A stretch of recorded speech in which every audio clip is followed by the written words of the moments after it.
यामध्ये महात्मा ज्योतिबा फुले यांचा सिंहाचा वाटा आहे.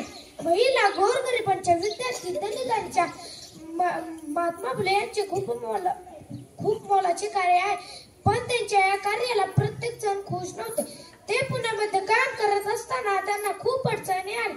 महात्मा फुले एके दिवशी आपले काम आटपून संध्याकाळी घरी आले.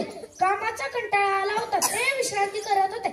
अचानक त्यांना झोप लागली. ते झोपी गेले. मध्यरात्री समाईच्या मिनमिन प्रकाशात दोन आकृत्या दिसल्या. महात्मा फुले म्हणाले, तिकडे कोण आहात? त्यातल्या एका व्यक्तीने उत्तर दिले, आम्ही तुमचा निकाल लावण्यासाठी आलो आहोत. महात्मा, तुम्हाला मारले की आम्हाला पैसे मिळणार आहे. अरे वा, मला मारल्यावर तुम्हाला पैसे मिळणार आहे. शिर घ्या, डोळे कापा, सुरेने कापा. मी गोरगरिबांच्या जनतेसाठी प्रामाणिकपणे काम केले. तुम्हाला मारायचंय तर मारा.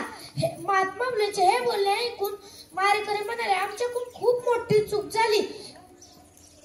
मारेकरी